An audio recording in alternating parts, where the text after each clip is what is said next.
Hello friends, welcome to our channel. వివాహ బంధం part 46. తల్లి ఫేస్ చూసి తన మెడ చుట్టూ చేతులు వేసి దగ్గరకు లాక్కొని ఇద్దరి పెదవులు జత చేస్తాడు అభి. మొదట షాక్ అయినా అభి ఇచ్చే ముద్దుకు బెండ్ అయిపోయి కళ్ళు మూసేస్తుంది ధరణి.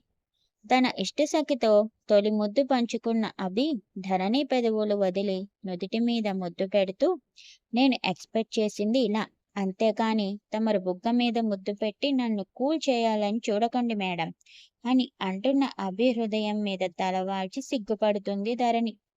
ధరణి సిగ్గుపడడం చూసి, తర్వాత సిగ్గుపడదువులే కాని నన్ను కూల్ చేయి, ముద్దు పెట్టవా అని అనేసరికి తల పైకెత్తి చూస్తుంది. చూసింది చాలు, నువ్వు బుగ్గ మీద ముద్దు పెట్టావు, నాకిక్కడ కావాలి అని చెప్పి చూపించానంతే. నీ కిస్ ఇంకా అలానే ఉంది, నువ్వు పెట్టాల్సిందే.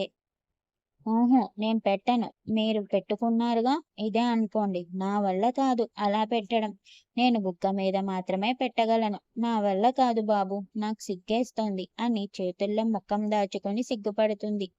ధరణి సిగ్గు చూసి నవ్వుకొని ముఖం మీద చేతులు తీసి మరొకసారి పెదవులు కలిపేస్తాడు అభి. ఫోన్ కాల్ రావడంతో ముద్దుకి బ్రేక్ ఇచ్చి ధరణిని అలానే పట్టుకుని ఫోన్ ఆన్సర్ చేస్తాడు అభి. ఫోన్ మాట్లాడుతున్న అభి ముఖం అంతకంతకు గంభీరంగా మారుతుంది. మ్యాటర్ మొత్తం విని ఫోన్ కట్ చేసి పాకెట్లో పెట్టుకొని కార్ కిస్ తీసుకుంటూ ఉంటాడు. ధరణి అయోమయంగా అభిని చూస్తూ, ఇప్పుడే కదండి వచ్చారు, మళ్ళీ ఎక్కడికి వెళ్తున్నారు, కార్ కీస్ తీసుకుంటున్నారు, ఏమైనా ఇబ్బందా అని అంటుంది. ఏం లేదు, వచ్చేస్తాను, రెస్ట్ తీసుకో అని ధరణి ఏదో మాట్లాడేలోపు బయటకు వచ్చేస్తాడు అభి. ఏమైంది దీనికి సడన్ గా కంగారు పడుతున్నారు, ఏం జరుగుంటుంది, ఏదైనా సీరియసా అని అనుకుంటూనే అభి వెనకాల బయటకొస్తుంది. ధరణిని చూసి, ఎందుకు వస్తున్నావు నువ్వు నా వెనకాల, వెళ్ళు లోపలికి, నేను వచ్చేస్తాను అని చెప్తున్నాను కదా, ఒక ½ లో వచ్చేస్తాను, కంగారు పడుకు అని కారులో కూర్చుని వేగంగా బయటకెళ్ళిపోతాడు. ధరణి ఆలోచిస్తూనే లోపలికి వచ్చి, ఏదో టెన్షన్లో ఉన్నారు, అడిగితే చెప్పరు, ఏమై ఉంటుంది అని అభి గురించి ఆలోచిస్తూ టెన్షన్ పడుతుంది. అభి కార్ నేరుగా హాస్పిటల్ ముందు ఆగుతుంది. హడావిడిగా లోపలికి వెళ్ళి బెడ్ మీద ఉన్న మనోజ్ దగ్గరికి వెళ్తాడు. చేతి మీద, కాలు మీద, ముఖం మీద అక్కడక్కడ గాయాలు ఉన్న మనోజ్ని చూసి పిడికిలు బిగిస్తాడు. అభిని అక్కడ చూసి లేచి కూర్చుని, రే నీకెవరు చెప్పారు అని అంటున్న మనోజ్ని కొట్టేలా చూస్తూ, తెలియకుండా మేనేజ్ చేద్దాం అనుకున్నావా, నువ్వు చెప్పకపోతే నాకు తెలియదు అనుకున్నావా, ఇంకెక్కడైనా దెబ్బలు తగిలాయా, అసలు ఎలా జరిగింది అని అంటాడు. నేను సునీతతో మాట్లాడి వెళ్తుంటే ఎక్కువ దూరం వెళ్ళలేదు, మధ్యలో వాడెవడో వచ్చి డాష్ ఇచ్చి వెళ్ళిపోయాడు, సరిగ్గా గమనించలేదు, చిన్న చిన్న దెబ్బలు, నువ్వైనా అంత హడావిడిగా రావాలా, నీకు విషయం తెలిసిందే అనుకో, మార్నింగ్ రావచ్చుగా, కంగారుగా ఇప్పుడొచ్చావు, అసలే ధరణి ఒంట్లో ఇప్పుడు వదిలేసి రావడం కరెక్టా అని అంటాడు. నోర్మి ఇడియట్, ఎంత జరిగినా నాకు చెప్పకుండా మళ్ళీ ఇంకా పాయింట్లు తీస్తున్నావా. మనోజ్ నవ్వి, అరే బాబు, లేట్ అయింది కదా అని చెప్పలేదురా, నీకెవరు చెప్పారు, సునీత ఫోన్ చేసింది కదా, నేను రేపు మార్నింగ్ చెప్పమని చెప్పా, నీకు ఈలోపే ఫోన్ చేసేసి కథ పెట్టేసిందా, నీకెలాగో ఫ్రెండ్కి చెప్పాలని లేదు, తనకు వాళ్ళ అన్నయ్యకి చెప్పుకోవాలని ఉంటుందిగా, అందుకే ఫోన్ చేశాను, వచ్చేసాను తప్ప, ఇప్పుడు వెళ్ళిపోమంటావా. చాలేరా బాబు, ఆపు, అడుగు డిశ్చార్జ్ చేసేస్తారేమో, నేను ఇక్కడ ఉండలేకపోతున్నా, ఇంత చిన్న దెబ్బలకు హాస్పిటల్లో జాయిన్ చేయడం అంత అవసరమా, నేను చెప్పినప్పుడు సరే అంది, మళ్ళీ వెంటనే హాస్పిటల్లో జాయిన్ చేసింది, నువ్వు గాని చెప్పావా. అవును, అయితే ఏంటంట, నోరు మూసుకుని పడుకో, నాకు కోపం తెప్పించకు, ఈ చిన్న దెబ్బలతో పాటు ఇంకా పెద్ద దెబ్బలు తగులుతాయి నా చేతిలో.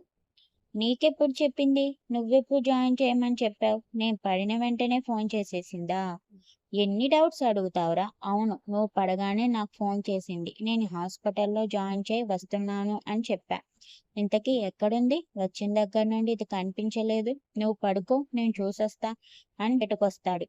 సునీత టాబ్లెట్స్ తీసుకొని వస్తూ అభిని చూసి, ఎంతసేపు అయింది అన్నయ్య వచ్చి, టాబ్లెట్స్ తీసుకురమ్మంటే వెళ్ళాను, మా ఇంటి దగ్గరలోనే జరిగింది కాబట్టి నేను చూశాను అన్నయ్య, లేదంటే నాకు కూడా తెలిసేది కాదు, చాలా భయం వేసేది, మీ ఫ్రెండ్ సీట్ బెల్ట్ పెట్టుకున్నారు కాబట్టి పెద్దగా దెబ్బలు తగలలేదు, లేదంటే కొంచెం గట్టిగానే తగిలేయేమో, ఎవరూ లేరు. ఆ గుద్దేసిన వాడు స్పీడ్‌గా వెళ్ళిపోయాడు.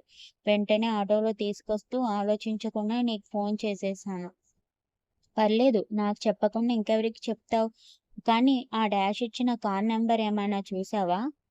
అంత క్లారిటీగా గుర్తులేదు కానీ ఏదో డౌట్‌గా ఉంది చెప్తాను అని నంబర్ చెప్తుంది. ఓకే. నువ్వు మనోజ్ దగ్గరుండు. నేను డాక్టర్‌ని కలిసి డిశ్చార్జ్ చేస్తారేమో అడిగొస్తాను. సరే అని సునీత లోపలికి వెళ్ళగానే అభి డాక్టర్ దగ్గరకెళ్తాడు. డాక్టర్‌తో మాట్లాడి ఎటువంటి ప్రాబ్లం లేదని చెప్పడంతో మనోజ్‌ని డిశ్చార్జ్ చేస్తారు. అభి మనోజ్‌ని కార్ దగ్గరకు తీసుకొస్తాడు. రేయ్! నేను డ్రైవ్ చేయనా? అని అంటున్న మనోజ్‌ని కొట్టేంత పని చేస్తాడభి. అభి ఫేస్ ఎక్స్‌ప్రెషన్ చూసి కొంచెం భయపడి, సర్లే వద్దంటే పడుకుంటా కదా! ఎందుకంత కోపం? అని సైలెంట్‌గా కారెక్కి బ్యాక్ సీట్‌లో కూర్చుంటాడు.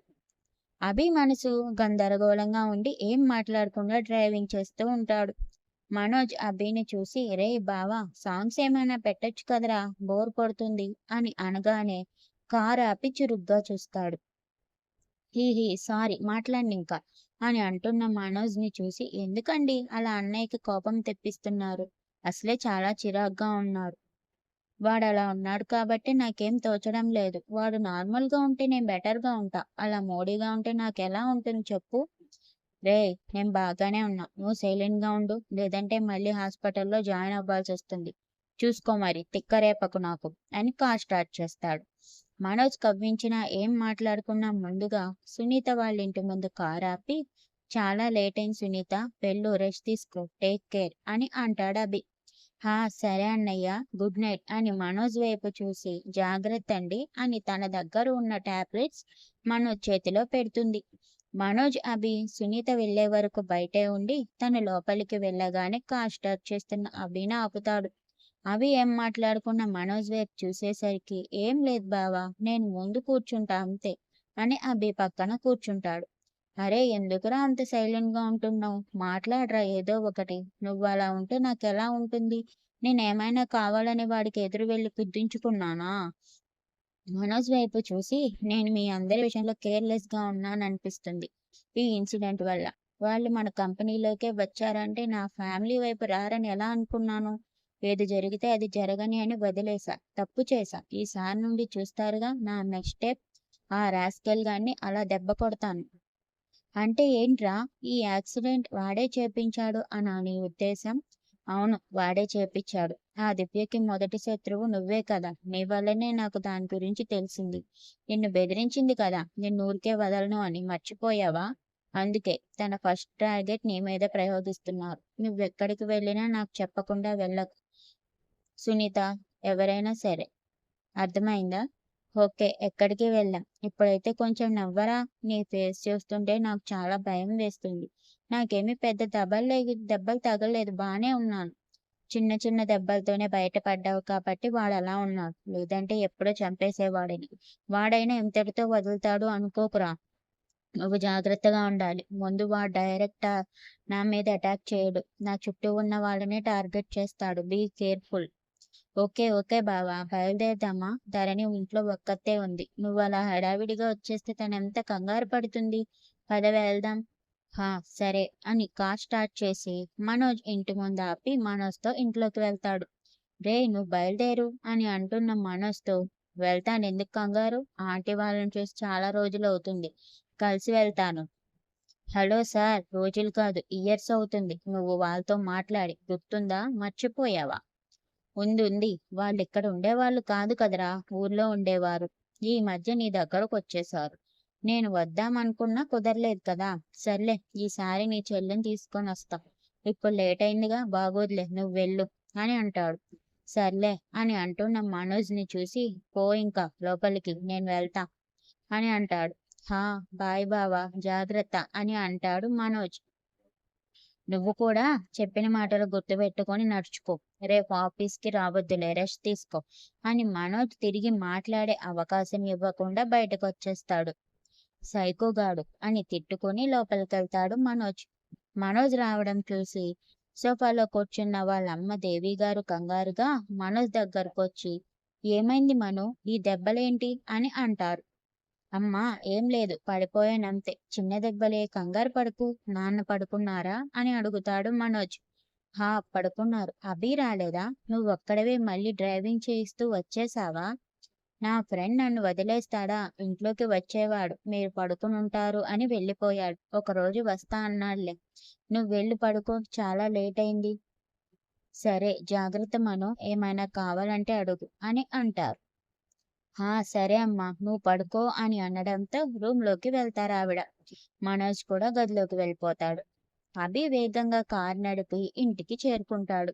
ఇంటికి చేరే సమయం వరకు కూడా చాలా కోపంగా ఉంటాడు. చాలా చిరాగ్గా లోపలికెళ్తాడు అభి. రూంలోకి వెళ్ళి చూసేసరికి కోపం మొత్తం దూది పింజలా ఎగిరిపోయి కోపం ప్లేస్‌లో స్మైల్ వచ్చేస్తుంది. ప్లీజ్ ఫ్రెండ్స్ సబ్స్క్రైబ్ చేసుకోండి. సబ్ అసలు రావడం లేదు. ఎంకరేజ్ చేయొచ్చు కదా!